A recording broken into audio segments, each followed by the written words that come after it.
Hello there, and welcome back to the show. And today I'm going to be answering 10 professional wrestling questions.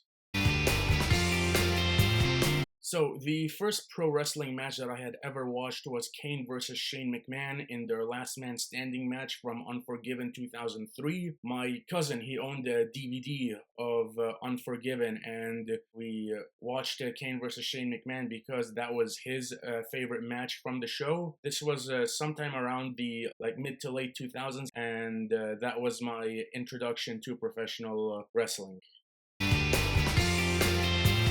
Even though I was introduced to pro wrestling in the mid 2000s, I didn't start following wrestling until early 2011, around the time when Miz was WWE champion, Edge was the World Heavyweight champion, and they were building towards the 40-man Royal Rumble match. That's when I started regularly following professional wrestling, and yeah, basically been following ever since, and it's been quite the journey being a fan of professional wrestling all these years.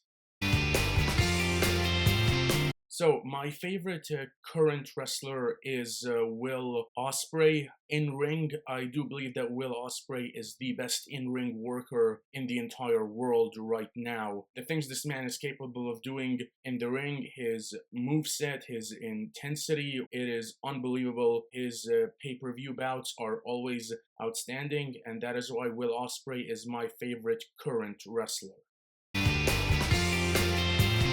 My favorite wrestling theme song, this is a no-brainer, Metalingus by Alter Bridge, the theme song used by Edge in WWE / Adam Copeland in AEW. Whenever I hear that You Think You Know Me and the music hits, it is an unbelievable rush of energy. Hearing it live with the crowd participating is great. The song gets you hype. It is a great song. Being a massive rock and roll fan and a metalhead, that song, it just resonates with me. I love the song, the lyrical content, the musical elements, everything about that song gets me hyped. It is my favorite wrestling theme song. My favorite current storyline in professional wrestling is the CM Punk Drew McIntyre feud in WWE. The storytelling that these guys have done basically throughout this entire year, even coming out of last year, has been masterful. Everything about it, from the bracelet to the two matches we've had at SummerSlam and Bash in Berlin, has been great. The inclusion of Seth Rollins in the feud, the promos that we've had, everything that these two have done has been great, with the exception of the Money in the Bank briefcase being wasted this year. But from a storyline perspective, this is some of the best storytelling WWE has done. I am absolutely invested in the storyline and cannot wait for the Hell in a Cell match at Bad Blood.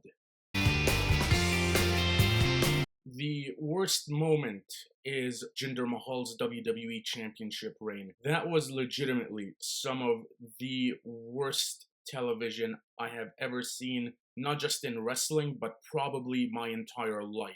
There's no other way to describe it. His reign was terrible. The matches that he had with Randy Orton and Shinsuke Nakamura were garbage. He was a terrible champion, not the best in-ring worker, barely serviceable on the mic.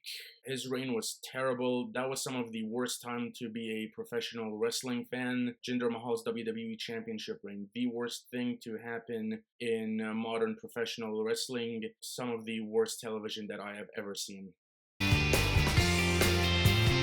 The best wrestling moment of the year, no question, Cody Rhodes beating Roman Reigns at the main event of WrestleMania 40 to become the undisputed WWE champion. That is a moment that the professional wrestling world is going to be talking about for years, maybe decades from now. Everything that went into that moment, the match itself, the main event of night one, the build was very good. I really enjoyed it. Him winning the championship, the storyline over a year in the making, that was a great moment, and the visual of him holding up the championship with everyone in the ring celebrating, that is a WrestleMania moment. It was genuinely great.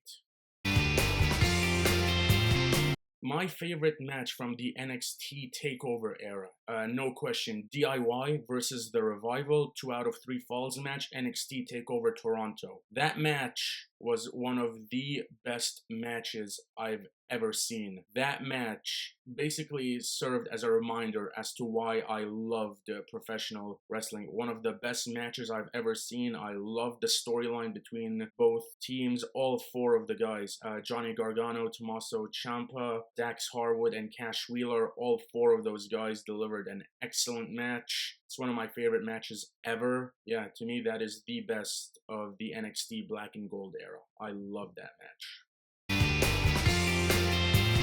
Who should be John Cena's last opponent?